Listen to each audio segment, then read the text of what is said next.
আসসালামু আলাইকুম প্রিয় দর্শক, অন্য মঞ্চের আলোচনায় আপনাদের সকলকে আমন্ত্রণ জানাচ্ছি। আসসালামু আলাইকুম এবং আদাব।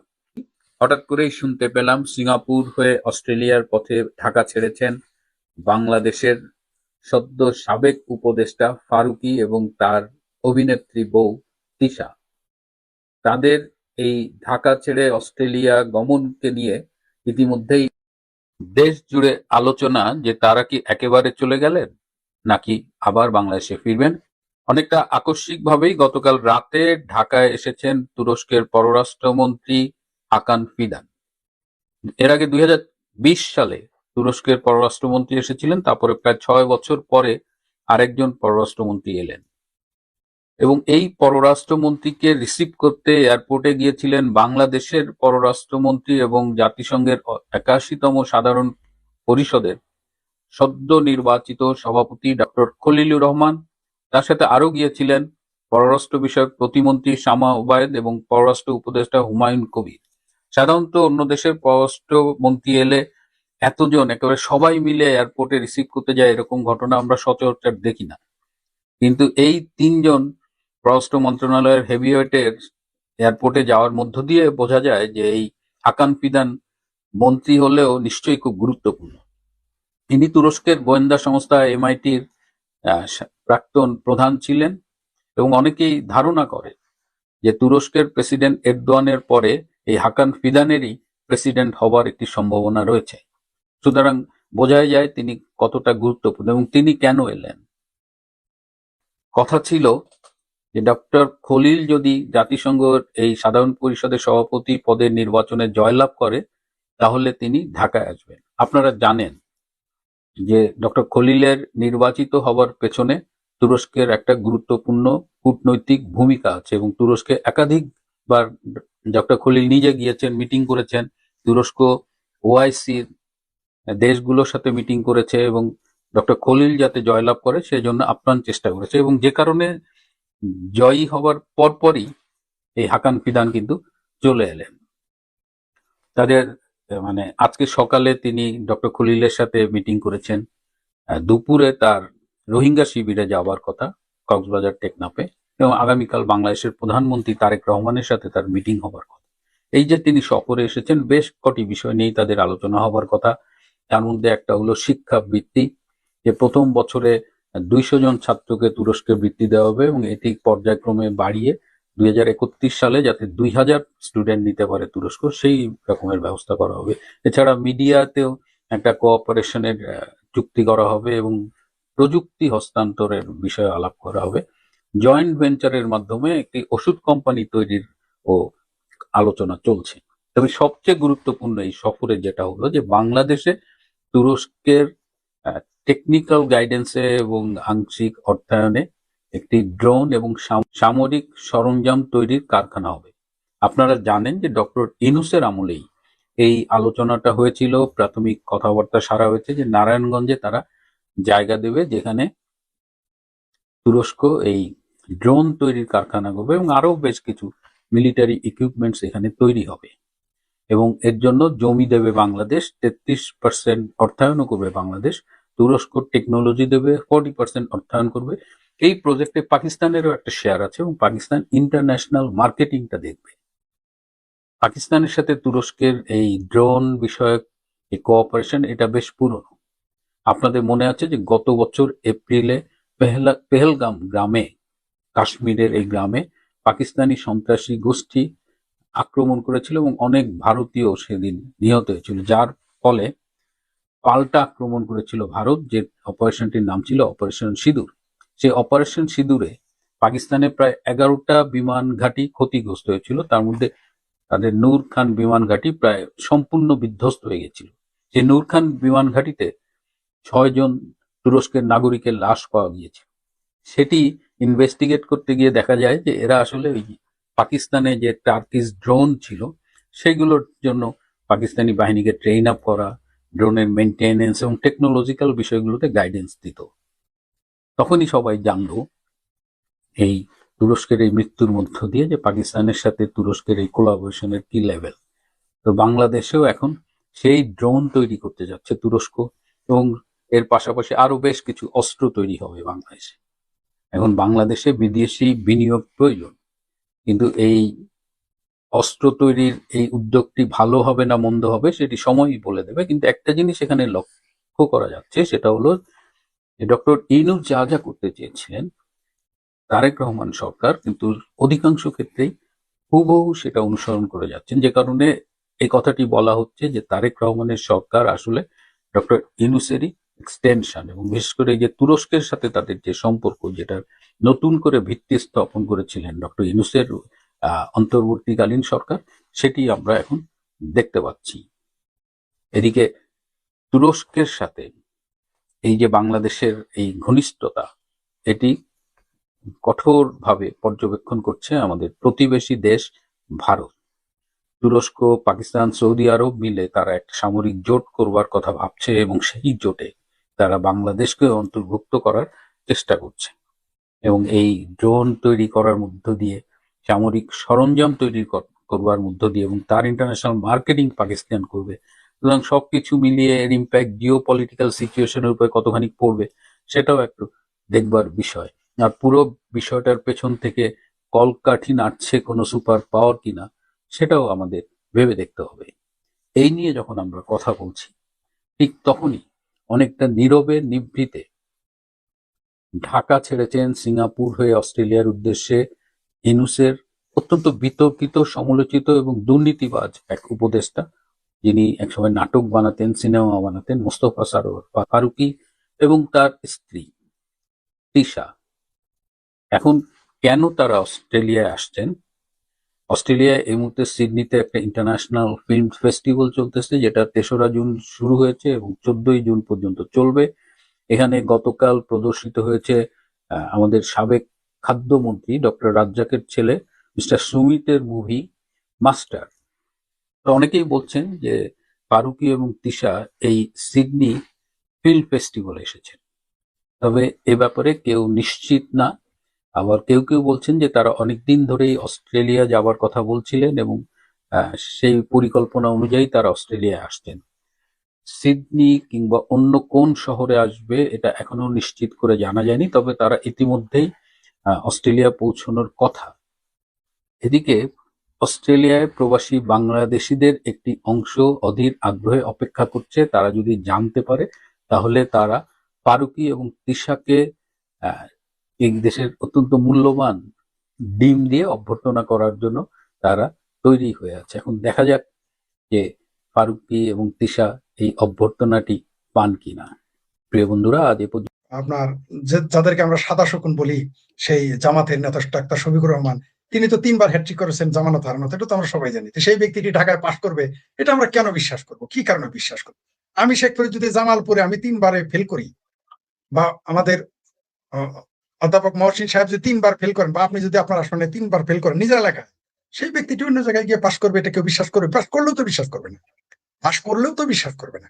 সে জায়গায় আমরা দেখেছি যে জামাতের সাদা শকুন শফিকুর রহমান সম্পর্কে যথেষ্ট বিতর্ক রয়েছে, তারেক রহমান সম্পর্কেও যথেষ্ট বিতর্ক শুরু হয়ে গেছে ইদানিং, আমরা শুনতে পাচ্ছি। সুতরাং যাহা কিছু রটে তা কিছু না কিছু তো বটেই। সূত্রও যদি আমরা ধরি, সেখানে তো সত্যতা রয়েছে। সাদা শকুন জামাতের আমিরের ব্যাপারে কারোরই সন্দেহ নাই যে তিনি ফেল করেছেন। তারেক রহমানের ব্যাপারে এখনো দিনে দিনে সংশয়টা বৃদ্ধি পাচ্ছে। আমরা দেখতেছি জনগণ এগুলো প্রশ্ন তুলতেছে, এগুলো তাদের দলের ভিতর থেকে, তাদের জোটের ভিতর থেকে প্রশ্ন আসতেছে, আমরা দেখেছি।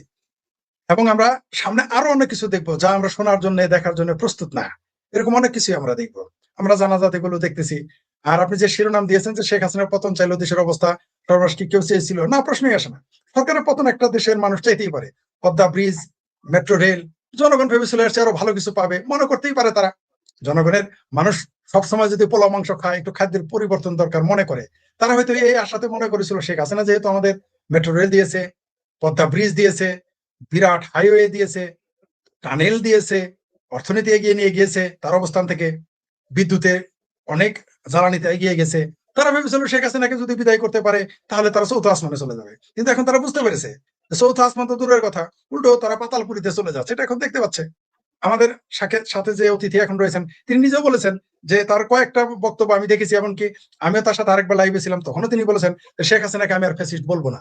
তার মানে কি? মানুষ তখন বুঝতে পারতেছে যে আসলেই যারা এখন ক্ষমতায় তারা কি করতেছে। এই বিতর্ক ছিল, আছে এবং থাকবে। এই পুরো সংসদ নির্বাচন নিয়ে তো বিতর্ক আছে। কেউ কেউ তো এটাকে অনুরোধের আসরের এমপি বলে, কেউ কেউ এটাকে মুসলেকা সরকার। আমি প্রথমে ঠাট্টা করে প্রথম বললাম এটা মুসলেকা সরকার, দেখি এখন সব মানুষই বলে হ্যাঁ এটা মুসলেকা সরকার।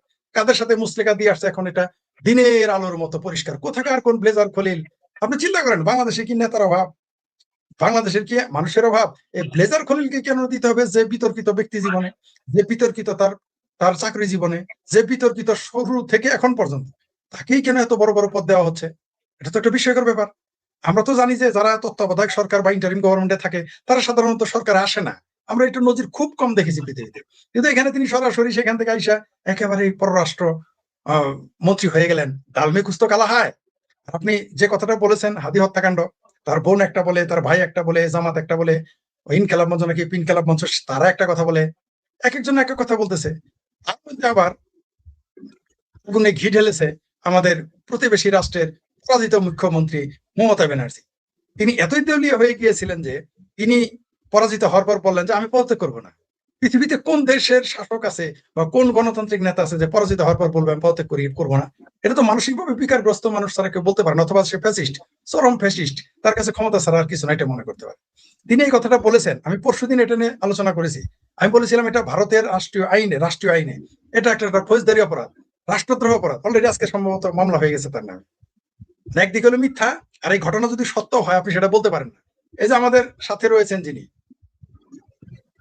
এবং আপনি, আমরা কম বেশি, তিনি বয়স্ক মানুষ, বরেণ্য রাজনীতিবিদ, তিনি হয়তো আমাদের চেয়ে বেশি জানেন দেশের গোপন কিছু, দেশের অনেক কিছুই আমরা জানি।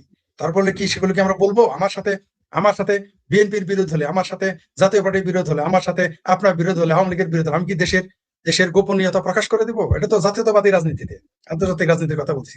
জাতীয়তাবাদী রাজনীতিতে আপনি তো রাষ্ট্রীয় গোপন কথা ফাঁস করতে পারেন না, এটা রাষ্ট্রদ্রোহ অপরাধ। সেটা সর্বনিম্ন সাজা হচ্ছে লাইফ টাইম জেল। উনি আইনজীবী, উনি আমার চেয়ে ভালো জানেন। এবং সর্বোচ্চ সাজা হচ্ছে মৃত্যুদণ্ড, সর্বনিম্ন হচ্ছে লাইফ টাইম জেল।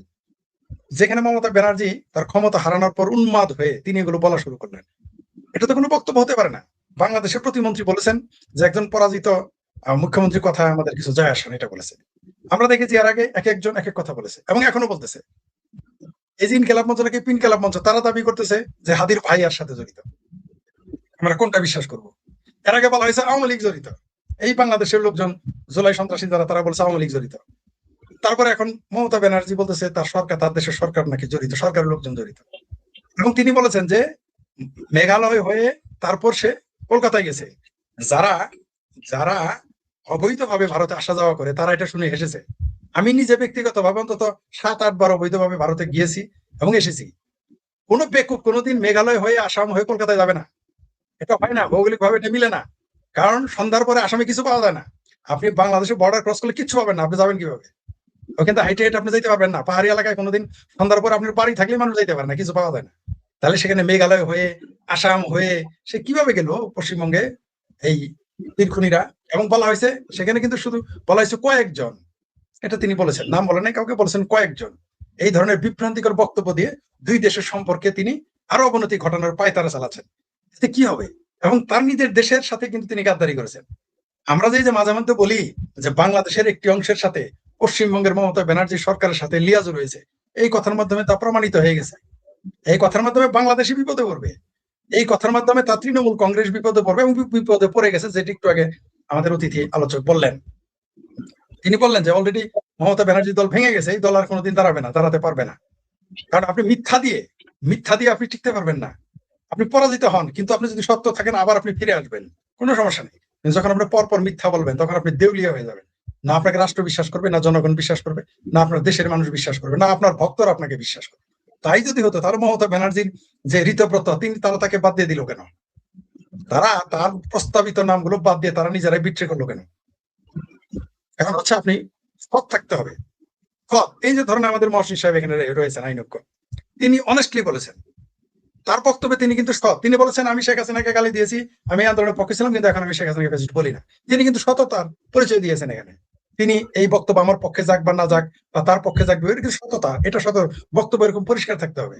মিথ্যা দিয়ে আপনি ভুল, মানুষের ভুল হতে পারে, মানুষ ভুল করতেই পারে, মানুষের তো ভুল হবেই।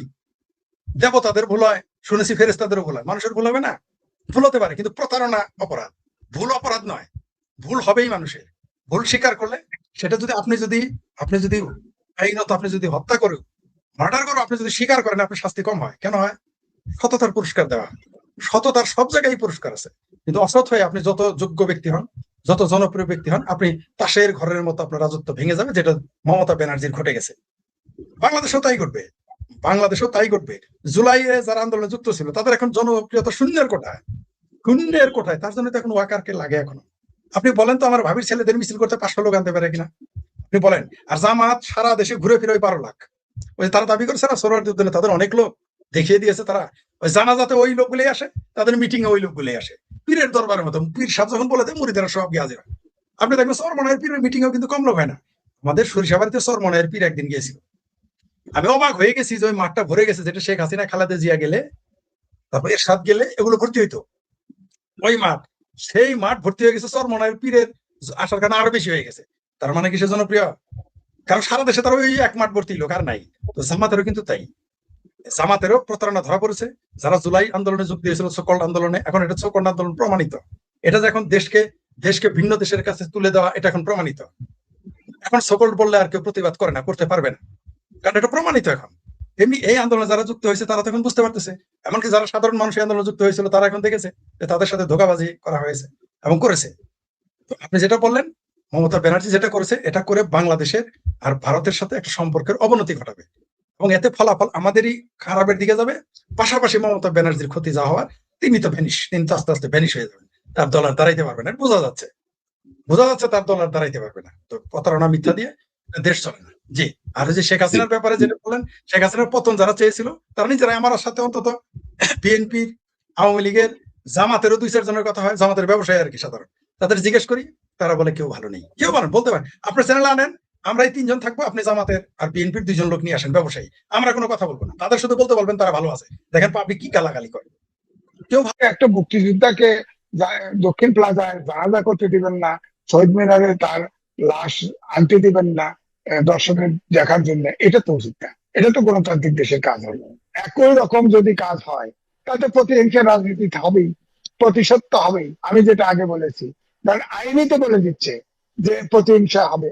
ডক্টর মোহাম্মদ ইউনূস সম্পর্কে যা বলবেন তাই বিশ্বাস করা যাবে, হতেও পারে নাও পারে, কিন্তু তার সম্পর্কে বিশ্বাস করা বড় কঠিন। সে যা ইচ্ছে তাই করতে, এটা কিন্তু চাউর হয়ে গেছে দেশে ফ্রান্সে বসে সন্ত্রাসী গ্রুপের সাথে কথা বলতেছে, তাকে তার মাধ্যমে হয়তো দেখা যায় -2 -3 এরকম সরকার পতন করে তার জায়গা খোলসা করবে। কারণ সে তো ডরে আছে কোনো কারণে যদি আওয়ামী লীগ ক্ষমতা আসে, সেখান থেকে যদি ফেরত আসে, তার কিছু অবস্থা খুব খারাপ, তার তো বিচার হবে না, তাকে বলি দিবে, আমার ধারণা তাকে বলি দিয়ে ফেলবে। তবে ইউনূসকে প্রেসিডেন্ট মানলে আমার মনে হয় পুরা রাজনীতি উলটপালট হয়ে যায়। সাধারণত মন্ত্রী এমপি যারা হয় তাদের সংসদ ভবনের দক্ষিণ প্লাজায় জানাজা অনুষ্ঠিত হয়, সেখানে জানাজা করতে চাওয়া হয়েছে, যেমন সাদেক হোসেন খোকা, তার জানাজা ওখানে অনুষ্ঠিত হয়েছে।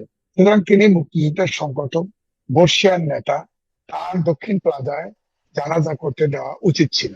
এটা কিন্তু একটা প্রশ্ন থেকেই যাবে সারা জীবন, যে তোফায়েল আহমেদ, যিনি কিন্তু ডিমেনশিয়া, শেষ পর্যন্ত তার কিন্তু কোনো সেন্স ছিল না, অর্থাৎ জ্ঞানও ছিল না, তার বিরুদ্ধে কিন্তু মামলা হয়েছে। এগুলো কিন্তু স্বাভাবিক গণতান্ত্রিক যুগে, অর্থাৎ গণতন্ত্রের পথযাত্রায় এগুলো প্রশ্নবিদ্ধ, এগুলো নিয়ে মানুষ সমালোচনা করবেই।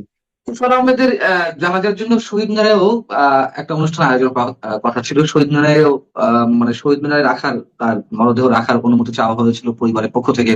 সেই অনুমতিটিও দেওয়া হয়নি, যেখানে জাতীয় সংসদে যুদ্ধাপরাধের দায়ে অভিযুক্ত বা প্রমাণিত যুদ্ধাপরাধীদের মৃত্যুদণ্ড যাদের হলো তাদের জন্য শোক প্রস্তাব গৃহীত হয়। কিন্তু তুফান আহমেদের জানাজার জন্য স্থান মেলে না জাতীয় সংসদে, দক্ষিণ প্লাজা কিংবা শহীদ মিনারেও। এবং মতিয়া চৌধুরীর ক্ষেত্রে আমরা দেখেছি তাকে গার্ড অফ অনারও দেওয়া হয়নি ইউনূস সরকারের সময়। কেন এই সরকারের সময় এগুলো ঘটছে, আপনি এই জায়গায় কি বলবেন? একজন তোফায়েল আহমেদ, মতিয়া চৌধুরী, তারা মুক্তিযোদ্ধা এবং শিক্ষিত ভাবেই তারা গার্ড অফ অনার পাওয়ার যোগ্য। গার্ড অফ অনার দিতে দিবে না, এগুলোই তো গণতন্ত্রের পরিপন্থী কাজ। অর্থাৎ দেশ গণতন্ত্রের যাত্রা যাচ্ছে, এটা বোঝা যাচ্ছে।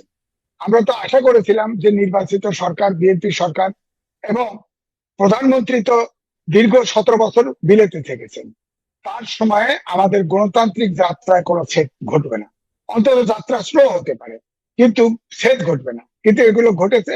আমি এটা বললাম যে এগুলো প্রশ্নবিদ্ধ থেকে যাবে। এই প্রশ্ন কোনো তৈরি করা উচিত হয়নি, আমি বলবো উচিত হয়নি। শহীদ মিনারে কারো একটা মুক্তিযোদ্ধার লাশ, আমি মারা গেলে আমার লাশ, আপনার মারা গেলে আপনার লাশ, যে কেউ রাখতে চাইতে পারে। আপনি সেখানে নিরাপত্তা দেন, সিকিউরিটি দেন, সমস্যা নেই। আপনার মতো করে সিকিউরিটি দেন, সমস্যা নেই। কিন্তু আপনি একটা মুক্তিযোদ্ধাকে দক্ষিণ প্লাজায় জানাজা করতে দিবেন না, শহীদ মিনারে তার লাশ আনতে দিবেন না দর্শকের দেখার জন্য, এটা তো উচিত না। এটা তো গণতান্ত্রিক দেশের কাজ হবে। এটা কি শুধু প্রশ্নবিদ্ধ হয়ে যাবে, নাকি বাংলাদেশের রাজনীতি আরো বেশি প্রতিহিংসা পরায়ণতার দিকে যাচ্ছে মানে এগুলোর মধ্য দিয়ে?